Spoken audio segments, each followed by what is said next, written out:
Here today I've got 3 of the Axiom Fujikura shafts.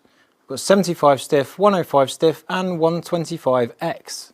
I'm going to hit these 3 shafts today and I'm going to compare them to the KBS C Taper 130X. Now this is quite an aggressively low launching, low spinning shaft, but it is quite heavy to be able to achieve those differences in ball flight compared to other steel shafts. C Taper 130X. How close are these Axiom shafts to that 130X in the C Taper? And could they just be that little bit easier to use? I'm hitting these shafts on the Srixon ZX7 iron, and this one is 2 degrees flat. Flatter means the toe is lower, so the ball flight moves to the right hand side a little bit more. And I've got a pin set up there on a green, and I'm going to cycle through a few of these. This is the 105 stiff. A little bit up to the right hand side. I normally hit my standard lie angle different shaft clubs with a little bit too much draw. I get a bit too much movement over that way. The shaft is helping hold the ball to the right hand side, and the lie angle on the head is also helping the ball hold out to the right hand side, so I can swing with a bit more freedom through the ball and I don't have to worry as much about that big left shot. Same sort of shot. That felt absolutely brilliant. One of the big things about these shafts is that we've got Velocore tip technology. So the Velocore technology, coming from the line of Ventus Velocore driver shafts that are really successful on tour, these have got that tech in the tip. So what it's designed to do is it's designed to reduce the twisting on off-center hit. So at this bottom end of the shaft, it's a lot stiffer. When we catch it off the toe and deflect, when we catch it off the heel and deflect, the head wobbles, the head distorts. The solidity of this bottom end of the shaft stops that head from twisting as much, in theory. And what I've found so far with a lot of customers when I'm testing these in a custom fit situation is that we get tighter dispersion. The ball doesn't vary as much. We can use a lighter weight than we normally use with that golfer and they still get just as much stability. And when it's lighter, it's so much easier. But it sometimes just costs a little bit too much in terms of dispersion. If we go too light to get the speed, we might get a bit more spread. So now we go lighter to get the speed and we also maintain that dispersion, which is delightful. Well, I'm not going to do much else than that. I've got 3 shots right next to each other on that top corner. I don't have all of these shafts with the writing on the back of the shaft. Normally when you build a golf club, you'll have the writing on the underneath of the club here, so it'll be like underneath so you don't see it. I like to spine align everything, so I spin this in a ball bearing machine I have back there. And we get the bend profile, we get the easiest point of where the shaft bends, so it goes in the same direction more consistently. And I do have other videos on spine aligning, have a little search. And now we go for the 75 stiff. I'm using the same ball with each of these shots as well. I'm testing out the Callaway Chrome Tour X because it just spins that little bit more with an iron and a wedge, and I kind of like that because it stops quicker. That felt faster. 75 grams, much lighter. That felt so much easier to get through the ball. And it's near the pin. Does the lightness of the shaft compared to the 105 mean that I get more height? Does it mean that I get a bit more variation in the wind? With a lighter shaft, I tend to see more height. With a lighter shaft, I tend to see a little bit more spin sometimes. It depends on the dynamics of what head is on the shaft. And I also see it easier to hit the ball left when the shaft gets too light. A little bit of overdraw, nothing drastic. Feels really nice. And there's 3 pretty uniform shots there as well. Boink on the green, left side of the pin, but I'll take it. Now we go for the 125X. Now they do a 105X in this shaft. I've chosen not to have it in my demo kit just because the 105 stiff is so stable. It's plenty stable for someone that swings a driver like 120, 125 mile an hour. The 105 stiff is a nice shaft to put in that player's irons because it's not losing too much pace. I don't feel the need for that extra bit in flex. I've got a 125X and they don't do a stiff in the 125, they just go full on X. So I get that extra weight if that player does want a bit more stability. But all of those golfers that could go 125X have pretty much all gone 105 stiff because there's no drawbacks. Now these shafts do cost a bit more money. That was a tiny bit thin, just a groove low. and it was a little bit harder work to get through the ball, but I'm kind of going at the pin, so I'm pretty happy. Oh, these all just feel absolutely delightful. That looks a little bit high. We'll see how it comes out. Oh, came out of that shot. Now I've hit that right really low on the heel, and it's cost me a little bit of yardage, not too much. Kind of rushed it a little bit. One for luck. That was better. Still just a groove low.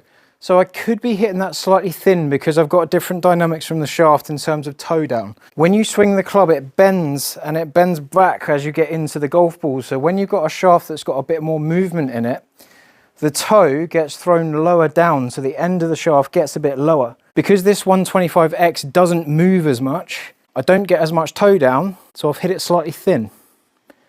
And that is my excuse, and I'm sticking to it.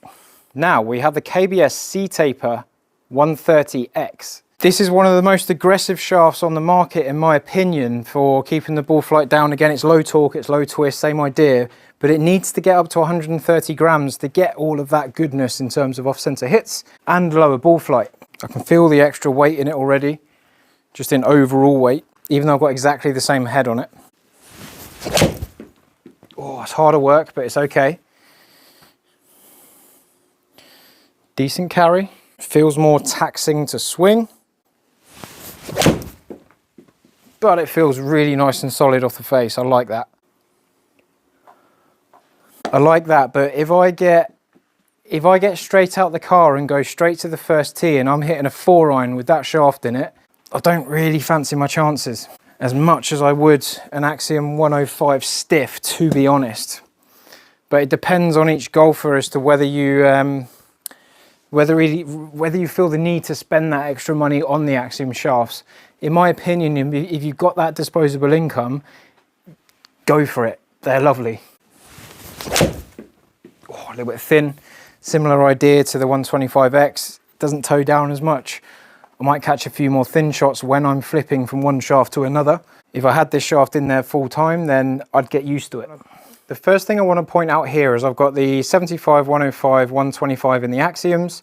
Draw spin, I've got 838, 558, 504, so progressively lower side spin when I go stiffer in the shaft. The biggest jump is in the 75 stiff. It's just that little bit more. With the 125X to the 105 stiff, there's a less difference. Peak height, which is the highest point the ball reaches, I'm looking at 119, 117, 116, so progressively lower, which is what I would expect. So I kind of thought it would be a bit more, but is what it is.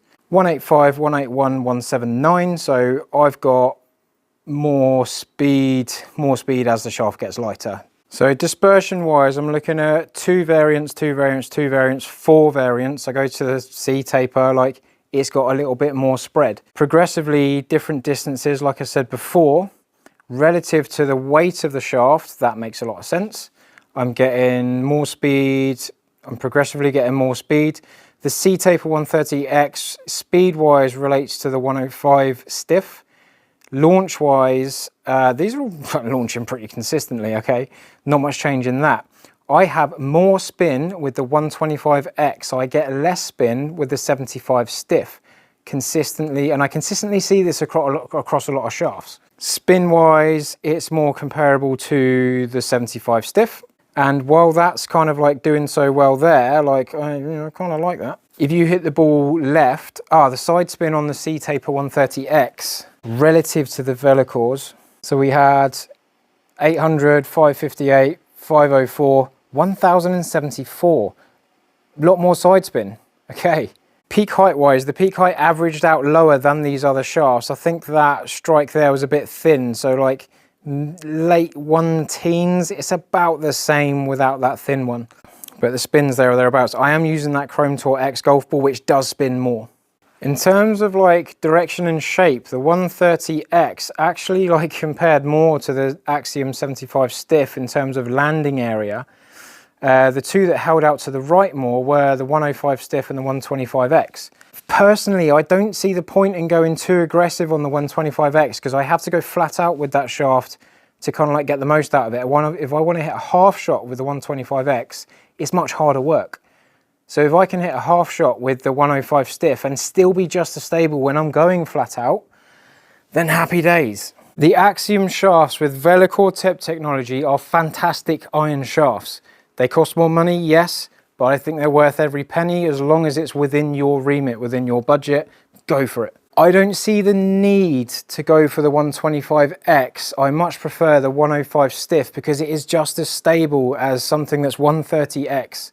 And actually I found it a bit more playable in terms of keeping the ball flight under control and consistent. The dispersion rings that we see on the screen there are all nice and tight, but if I want to hit a knockdown shot or if I want to hit a calm shot, I'd rather be able to do it with something that's a little bit lighter, because with the 130X and the C Taper, I need to give it everything. I can't swing it cold. I hope that helps you, and I'll see you on the next video. If you're unsure on which shaft to go for or which shaft to try, the first thing I did was put one in a 4-iron to see what they're like. I absolutely loved it, and I want them in the full set of irons. I'm just waiting for the budget to become a little bit more available. If you keep watching my videos, maybe I'll be able to afford a set. A set that's like just not my demo kit, that's actually in my own golf bag.